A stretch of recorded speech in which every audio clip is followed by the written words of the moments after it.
Yeah, as you read and listen to this book, the version number 3 of my book, Manuscript, you are also invited to complete drawings.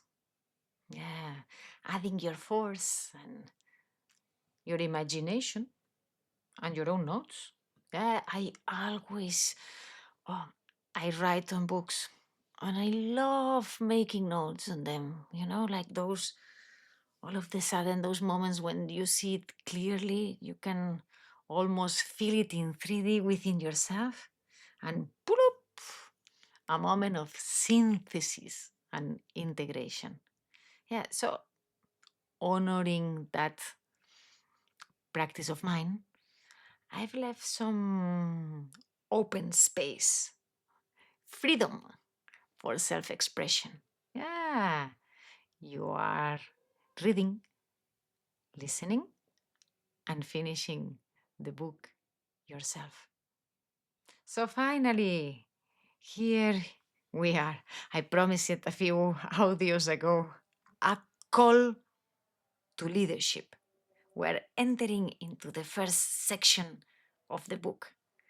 And for for this page, number 22, for now, in the prototype, there's some text drawn by hand.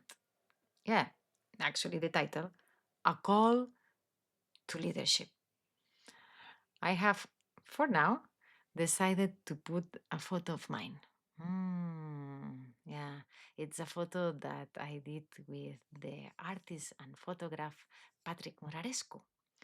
And yeah, he's someone who is able to capture light. Yeah, he places his camera and gives you space to be yourself, to dare to be yourself, and to share with the camera whatever you want to share. In this picture, I was uh, I was sharing with him that moment when I feel fear and love all at the same time. Oh, that's how the feeling that I get when I listen to my call to leadership. Yeah. Yeah, the picture and handwritten text is followed by another drawing, a drawing that it's meant to be a teaser of the section or chapter that comes right after. Yeah, it talks about when I first consciously heard my call. Yeah, when I first heard my call, the one to leadership, I was I was inclined to decline. Yeah.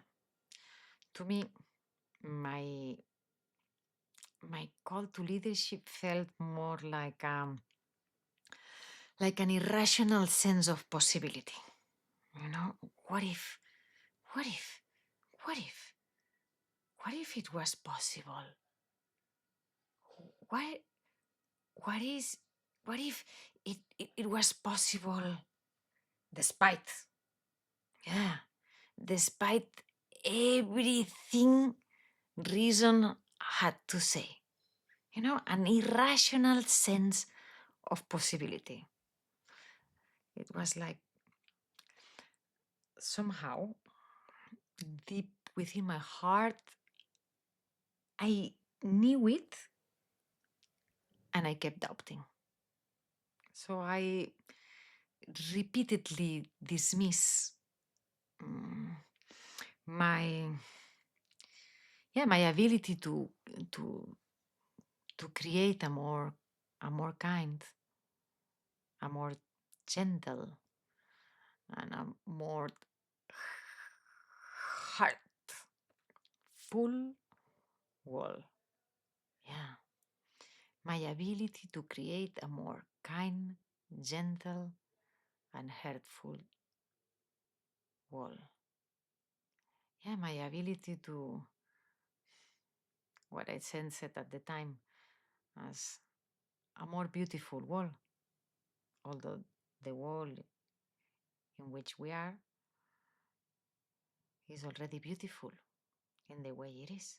But there was, this sense of kindness, gentleness, heartfulness. And yeah, how could I ever make a significant contribution to building what I deeply sensed as a culture of global peace? Yeah, building a culture of global peace. Yeah, a culture of global peace. That was and is my soul's grand purpose. Yeah, that that time I was standing in the family living room. It was still below the height of the TV set, and I was listening to my parents and my grandparents talk, and I felt so small, so small, so small, so small. I didn't know. I didn't know how, but I deeply felt it. I deeply felt it. I could. I could. Yeah. I felt conflicted, lost, and many times